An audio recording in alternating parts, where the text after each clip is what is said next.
Welcome in. We've got a mind-bending deep dive tailored just for you today.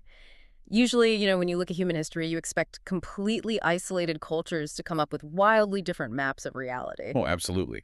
But every so often, you dive into ancient philosophy and find two totally isolated map makers drawing, well, the exact same intricate blueprint for human behavior. Right. Which brings us to our mission today. We are unpacking excerpts from this fascinating paper called The Silent Dialogue. We're looking at Jesus of Nazareth and Confucius. Two figures separated by, what, 500 years? And the vast Eurasian landmass. Yeah, they never once met, obviously. Yet somehow they arrived at a nearly identical blueprint for human decency. And just to be clear, right up front, we're exploring this impartially. We're taking off our modern political and theological lenses today. We are not endorsing any specific religious doctrines or, taking sides in modern politics. Exactly. We're just looking strictly at the raw philosophy here. So, to understand their specific rules, I feel like we first have to look at their shared prime mover, right? Like how they plan to fix a broken world. Well, yeah, both of them started with the premise that human life is it's fractured. And the only medicine is a radical shift of your center of gravity. Moving completely away from the I and toward the thou. Right. So Confucius called the engine for this shift Ren, which translates roughly to benevolence. And the genius of this concept is actually hidden in the Chinese character itself. Oh, the pictograph thing, yeah. Yeah, it's literally a pictograph of two people. He's arguing that you cannot achieve true humanity in total isolation. Your humanity only exists in the way you interact with someone else. Okay, let's unpack this for a second, because Jesus introduces a parallel concept 5 centuries later with agape. Yes, exactly. It's this sacrificial, volitional love that seeks the highest good of the other person.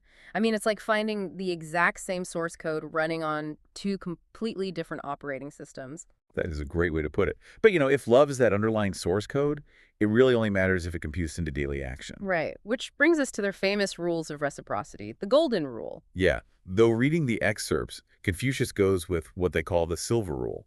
It's a negative formulation. He basically says, do not do to others what you don't want done to you. And Jesus goes positive, right? Do unto others. Yeah. Honestly, reading that, Confucius's version feels like a passive cop-out. Really? A cop-out? Well, yeah. Like, just sit in your room and don't be a jerk, and boom, you're perfectly moral. I get that. But what's fascinating here is that they aren't actually competing. They form a complete ethical circle. Okay, how so? Think of Confucius as building the floor. He's establishing the absolute minimum standard of justice, which is non-injury. If you don't want to be oppressed, well, don't oppress others. Ah, okay. It prevents society from just tearing itself apart. Exactly.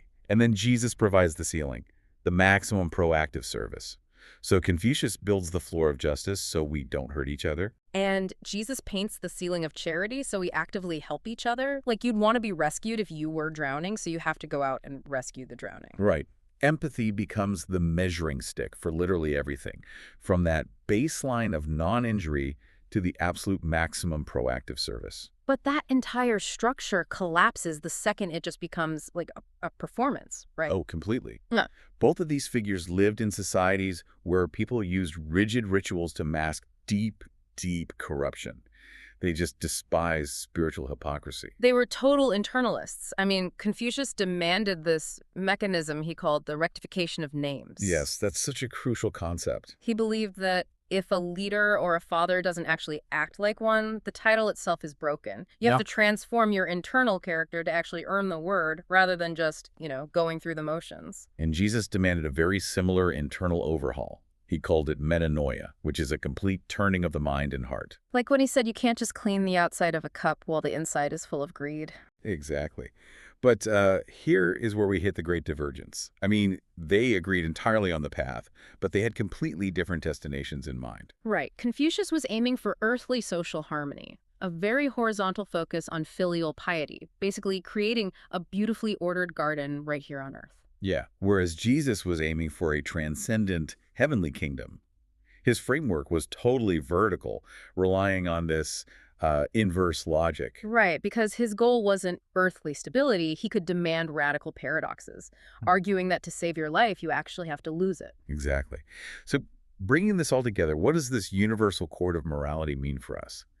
The paper argues it severely challenges today's secular materialism. Yeah, both of these masters completely rejected the modern idea of a self-made identity. They argue that objective truth exists and the individual must align themselves to it. You don't create your own reality. No, you discover the underlying moral fabric of the universe and conform your character to it.